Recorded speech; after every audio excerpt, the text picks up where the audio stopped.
Welcome everyone. I'm Anne Livingston and I'm the convener of the communications group for TC314 Ageing Societies. It's my pleasure this morning to introduce the chair of TC314, Ms. Britta Berge. In today's session, we'll be discussing the work of TC314 Ageing Societies, and in particular the work that's being undertaken across several working groups. We'll also share with you some contacts at the end of today's presentation.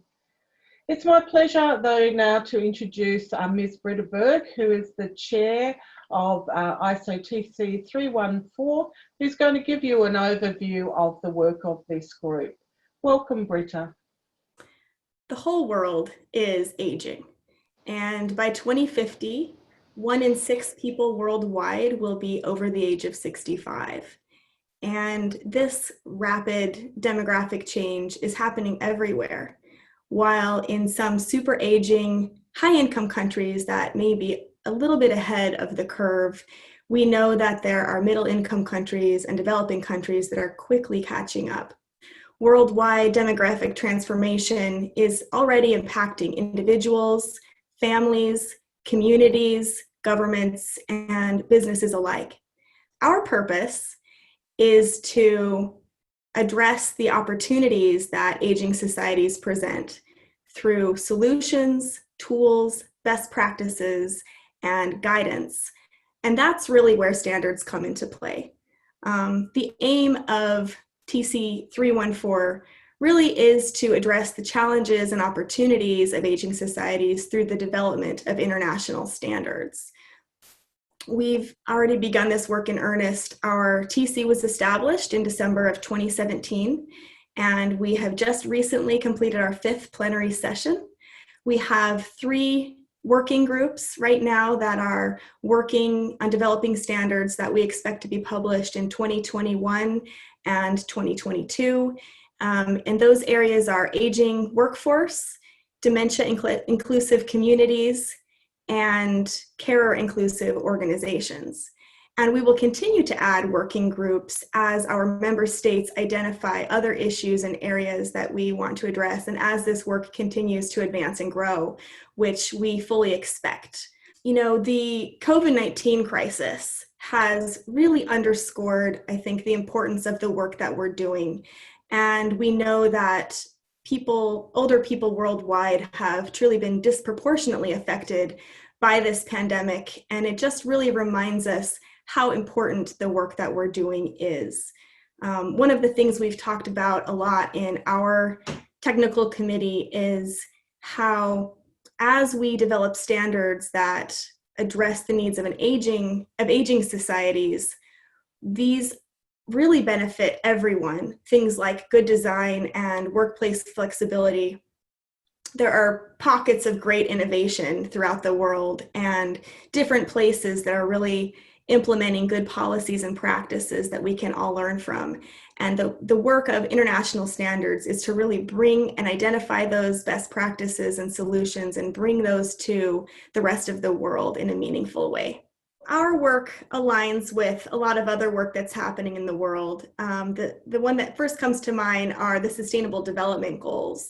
And there are about 9 of the SDGs that really align well with what we're doing. Things like well-being, secure working environments, public spaces and transportation, and of course, the social, economic, and political inclusion of all. And then of course, the WHO has been a huge leader in this space. Certainly the Global Network for Age-Friendly Cities and Communities, which was established in 2010, really provided a policy framework worldwide to develop place-based leadership and establish global exchange.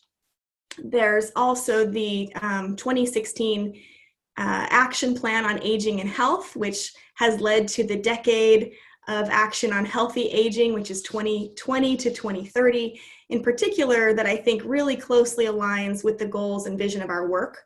Things like age-friendly environments, combating ageism, health and long-term care. And then of course, there are many other organizations and global efforts that are pursuing similar goals, and we try to align and make connections with key stakeholders in all of these places so that we can really broaden this work.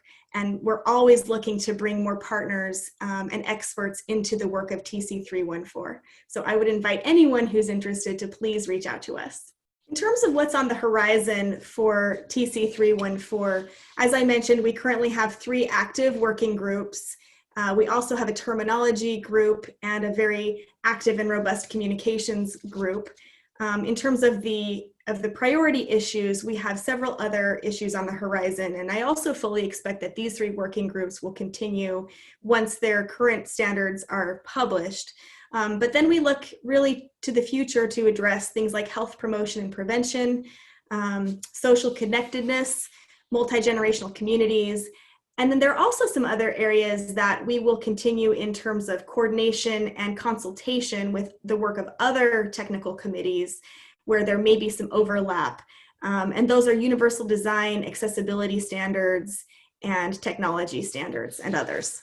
Thank you, Britta, for such a comprehensive overview of the work of TC314, such an important global agenda for ageing societies.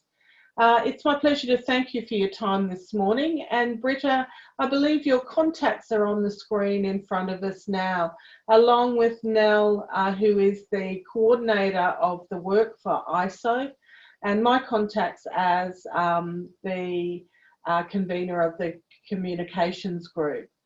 You'll see on the right-hand side of the slide the contact for the committee's homepage, where you'll find this video along with a number of information about the ongoing work of TC314.